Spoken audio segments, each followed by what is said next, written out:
বিএনপির পতাকা কেন?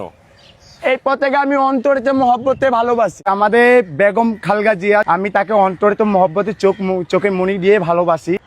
এর মতো নেতাই হয় না। হ্যাঁ, বর্তমান আপনারা জানেন বিএনপি সরকার আছে, আর সে খালেদা জিয়াকে তার নেত্রী মানে, তারপরে জিয়াউর রহমানকে মানে এইগুলো আবার মসজিদের আশেপাশে টাঙ্গায় রয়েছে। মানে কোন জায়গায় আদিস জানেন, সে ভাবছে যদি আমি এইগুলা করি, দলীয় কোনো চাটাচাটি করি, তাইলে তারা আমাকে কিছু বলবে না। আমার এই যে প্ল্যানটা নিয়ে আমি নামছি রাস্তায়, আমার সফল হইতে দিব।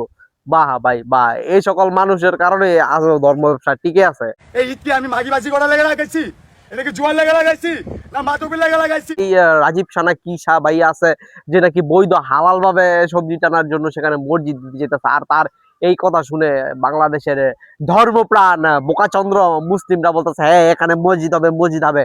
যদিও আশেপাশে এরকম 5টা মসজিদ অলরেডি আছে, তারা সেখানে নামাজ পড়বে না, তারা সোহরাওয়ার্দী উদ্যানের মাঝখানে নামাজ পড়বে। আর সবচেয়ে মজার বিষয় কি জানেন, আমাদের এই ভাইয়া যেটা কি মসজিদ দিতে যেতেছে, সে মসজিদ বানাইছে তাও আবার আরেকটা সরকারি জায়গার ইট চুরি করে আইন না।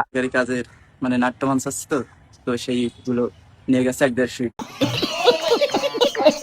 মানে এই কোরআনের কোন জায়গায়, ইসলামের কোন জায়গায় লেখা আছে যে ইট চুরি করে আইন না মসজিদ বানাইতে? আল্লাহ কইছে ভাই, এটা আমার মাথায় খেলে না। মানে দেখতে আশ্চর্য। সে জানে এখানে মানুষজন মসজিদের জন্য টাকা পয়সা দান করবে আল্লাহর নামে, আর এই সেই টাকাগুলা সে পকেটে নিবে, আর এগুলা নিয়ে আসে সুন্দর করে সবজি টানবে, যেটাকে নাকি আপনারা বলে থাকেন গঞ্জিকা।